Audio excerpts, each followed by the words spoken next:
So today we are discussing a very, very important judgment, which is in the case of Bhushan Power and Steel Limited, which was given by the Honorable Supreme Court yesterday. That means on 2nd of May 2025, in the case of Kalyani Trasco and others versus Bhushan Power and Steel Limited and others. This is a landmark judgment. So in fact, we thought that we should cover it up as fast as possible. So in this case, the judgment is given by Honorable Supreme Court on 2nd May 2025. And appellant in this case was Kalyani Trasco, one of the operational creditor, Enforcement Directorate, and some of the other entities who were also operational creditors. And the respondents in this case was one Bhushan Power and Steel Limited, JSW Limited, which is the resolution applicant, resolution professional, Mr. M.K. Khandelwal, and committee of creditors, and also some other entities were there, and multiple cases were filed. In fact, when we see this chronological timeline of the event, in fact, between May and July 2017, first there was a Banking Regulation Act was amended when the RBI got the power to direct the banks to start insolvency. Then in June 2017, this dirty dozen list was released by RBI, and the name of Bhushan Power was also there. And then we also saw the CIRP was initiated against Bhushan Power. CIRP was initiated against Bhushan Power, and it was by Punjab National Bank. And Mr. M.K. Khandelwal was appointed as IRP, and later he was also confirmed as RP. And in February, between February and October 2019, all the processes were taken up, the meetings happened, and the expression of interest was invited. But in this particular case, what has happened? Now let us understand once the resolution plan was approved by Committee of Creditors. After the approval, CBI registered an FIR. Against Bhushan Power and others under the Indian Penal Code and the PC Code. And then the Enforcement Directorate also registered an ECIR, and that was against Bhushan Power under Prevention of Money Laundering Act. And that was after the resolution plan was approved by the Committee of Creditors. Then it's very important that in September 2019, NCLT approved the resolution plan. In September 2019, NCLT approved the resolution plan, and in October, that means after the resolution plan is approved by NCLT, in October 2019, Enforcement Directorate provisionally attached all the assets of Bhushan Power. And in fact, this in October 2019, in fact, first time NCLAT stayed the provisional attachment order. And then, in fact, when we come to the next part of the litigation, in Supreme Court also stayed the provisional attachment order. And then Section 32A was promulgated after that.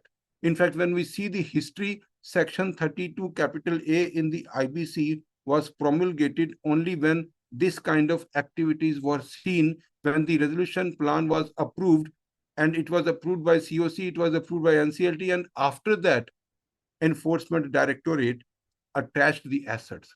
So therefore, Section 32A was introduced. It was clarified that all the earlier non-compliances, all the earlier all those things would not be impacting the resolution applicant, and the resolution applicant would be having a clean slate. So that was done. In fact, in all these cases, when this NCLAT approved the resolution plan of JSW in February 2020. Now, in case we look at that, in February 2020, even NCLAT also approved. See, originally in September 2019, the resolution plan was approved. September 2019. Now, in case we talk about is 20, 21, 22, 23, 24, it is 5.5 years that the resolution plan was approved by NCLT. And when it was also approved by NCLAT, it was approved in February 20. Even after February 20, 21, 22, 23, 24, and 25, 5 years have lapsed even after the resolution plan is approved by NCLAT. And then also NCLAT, in fact, stayed the provisional attachment order. However, then what happened in February 2021?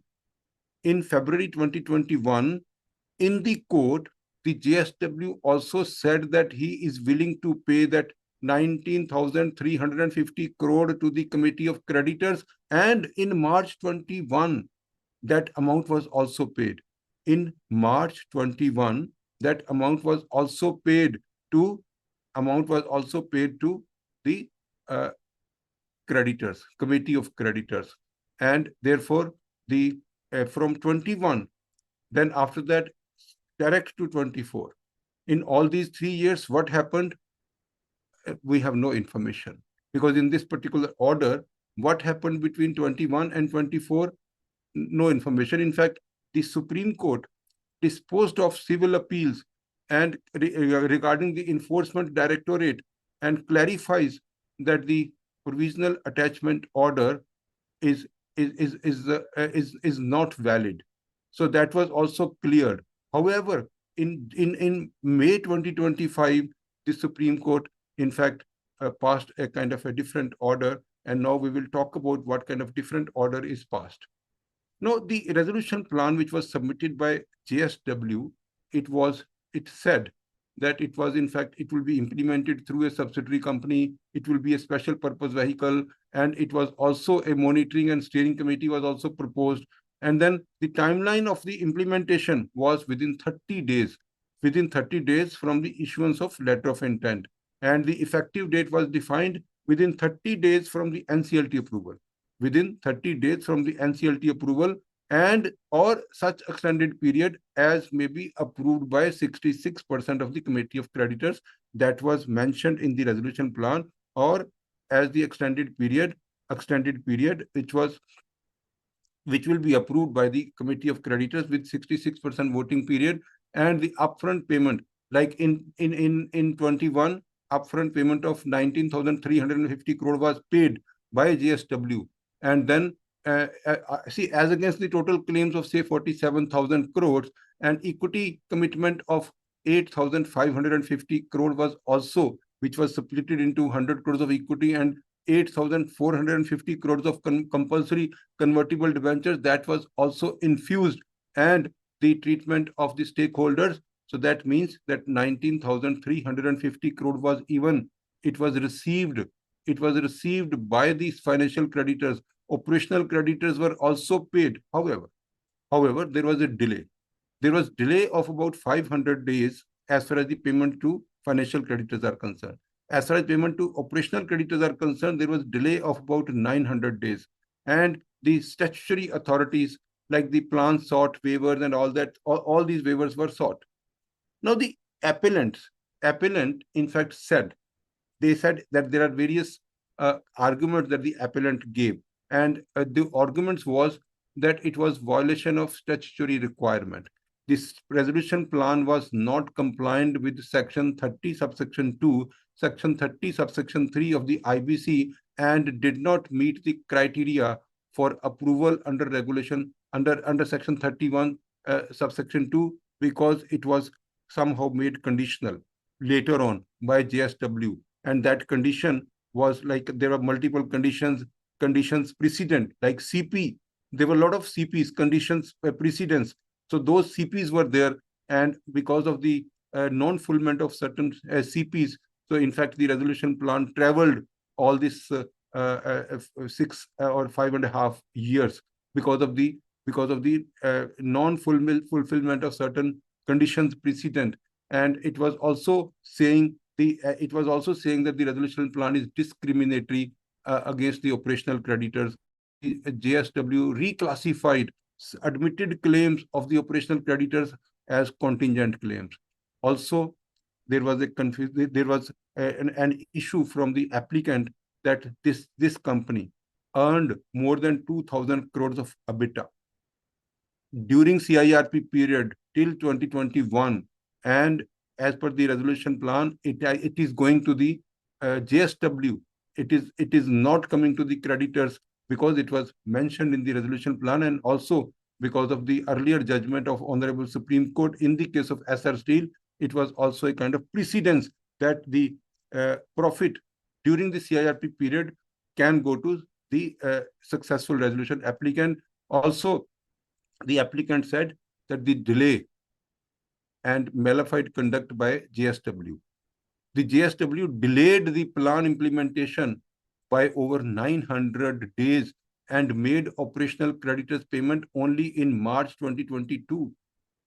Again, the state of Odisha raised further claims regarding entry tax and electricity duty, and that was totaling up to 118 crores, and they were also contesting that this resolution plan should not be approved, whereas the respondents like RP, JSW, the resolution applicant, or the committee of creditors, they were collectively saying that the JSW is not disqualified under Section 29A, having no connection with the management of Bhushan Power.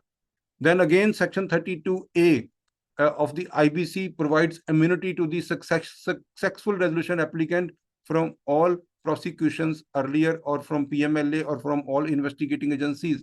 And the argument from the respondents was that the scope of judicial review by NCLAT is limited post approval of the plan by the adjudicating authority. The successful implementation, 19,350 crore was paid, and 50% of the amount to the operational creditors was also paid. Equity was raised, 9,000 crores of equity was raised, including the compulsory convertible debentures. Then EBITDA of 2,000 crore was not distributable either under the resolution plan or under RFRP. So when the RFRP was issued, nobody in fact captured that distribution of the EBITDA. So that was kept by the resolution applicant. So on the effective date extension, 97% of the committee of creditors voted. On the effective date extension, 97% of the committee of creditors in fact voted, and the state of Odisha, they are claiming their entry tax and electricity duty now. So they in fact did not file their claim during the CIRP period. So therefore, the Honorable Supreme Court framed certain legal issues. One, maintainability of the appeal. The legal issues framed by the Honorable Supreme Court was the court reaffirmed that the phrase "any person aggrieved" under Section 62 of the IBC includes all stakeholders, including ex-promoters, operational creditors, state authorities who were affected by NCLAT order. So therefore, the appeals were maintainable. Then the second was JSW appeal maintainability. So they were saying the Supreme Court held that JSW had no locus to file an appeal under Section 61, subsection 3, because none of the 5 grounds specified under that section applied. JSW was not an aggrieved person as its resolution plan was approved. Now, after the resolution plan is approved, JSW, whatever they have submitted, it is approved. So what kind of appeal? So therefore, no appeal is possible from a resolution applicant, successful resolution applicant, after the resolution plan is approved by NCLT. Next is the NCLAT jurisdiction. The Honorable Supreme Court, in fact, said that the court NCLAT overstepped its jurisdiction by modifying NCLT's conditions on an appeal that was itself not maintainable. NCLAT could not exercise powers beyond what is conferred under Section 61 of the IBC. Then coming to Section 29A, eligibility of JSW, the court criticized the resolution professional for not submitting a compliance certificate in Form H and for failing to verify JSW's eligibility. It flagged that JSW's non-disclosure of 2008 joint venture agreement. However, finally, the court said that this Section 29A JSW was eligible because you cannot go back to the past events, because that particular joint venture with Bhushan Steel was a past event. So that actually, like, although it said that it should have been disclosed, but that would not come in a way of eligibility of JSW under Section 29A. Similarly, PMLA jurisdiction, the court reiterated that NCLT and NCLAT do not have judicial review powers over actions taken by statutory authorities under law such as PMLA, citing Embassy Property Development Private Limited versus State of Karnataka. However, this issue was also finally decided by Honorable Supreme Court as based on the facts. Based on the facts, the attachment was not possible, and it was in fact released in favor of the resolution applicant. So the observation of the court and criticism in this case, let us understand on the role of the RP. The court said that the RP failed to verify and certify the eligibility of JSW Steel under Section 29 of the IPC. Annexure 12 only contained identity disclosures but not certification of 29A compliances, leading to serious doubt about JSW's eligibility. The court remarked this lapse goes to the root of the matter, and that the RP's failure amounted to statutory non-compliance. Now, on the role of the role of the misuse, on the misuse of this law by JSW, let us understand what the court have observed.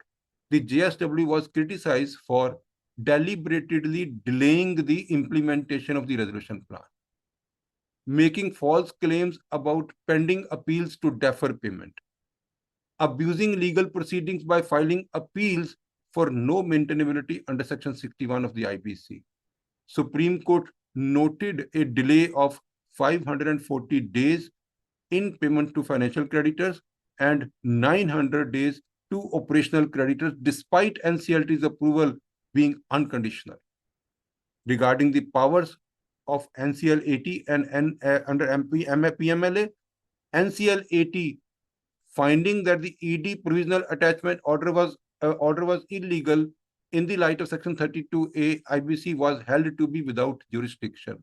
The Supreme Court held that NCLAT lacked authority to review or nullify ED's attachment order under PMLA and termed NCLT order as quorum non judice. On Section 32A IBC, while Section 32A was eventually applied, it was eventually applied to this judgment by Honorable Supreme Court to protect the successful resolution applicant. The Supreme Court clarified JSW could not delay implementation of the plan merely on account of pending legal clarity on Section 32A. Protection under Section 32A was not a precondition to implement the resolution plan, which was unconditional. So this was also one of the observations.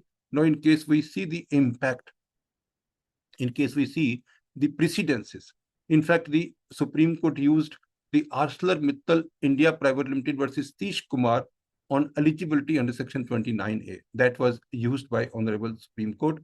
Munish Kumar versus Union of India was used to see the constitutional validity of Section 32A. And also Swiss Ribbon versus Union of India was also used as supremacy of the COC commercial wisdom. Embassy Property Development Private Limited versus State of Karnataka was used that the statutory authorities, wherever the statutory authorities are there, they have a separate structure for appeals, etc. There, the jurisdiction of the NCLT and NCLT is limited. Clarity on 29A, it reaffirms that the resolution applicants are not liable for past acts unless there is a clear nexus. Also, protection under Section 32A is available. It encourages the resolution applicants by ensuring immunity from prior liabilities, including Enforcement Directorate. So this is the judgment that in fact was delivered yesterday. What is the prime learning out of this? 29 eligibility was there. Section 32A protection was available. However, the JSW should not have extended this much of period for implementation of the resolution plan. The JSW should not have added some of the conditions precedent which was not there at the time of approval of resolution plan. They should not have filed multiple appeals to seek clarification. They should not have deliberately delayed the implementation of the resolution plan, although finally the payment was made by them in March 2021. However, for all this period, the resolution plan could not be implemented. The company was being managed by a monitoring committee, and also an interim board of directors were also, in fact, inducted, so that the company, in fact, even after making payment of 19,000, maybe 450 crore to the creditors and also to the operational creditors, that in fact was still the JSW did not take the possession and control of the assets. It was all with a monitoring committee and with an interim board of directors. We are actually not sure whether that monitoring committee had the say of JSW or not. In fact, it was. In fact, for all this period, JSW, in fact, through the monitoring committee, ran the company and was, in fact, managing the show. However, for the implementation, it was pending before Honorable Supreme Court. The learning is that the successful resolution applicant should not delay, also should not file unnecessary appeals. Thank you very much.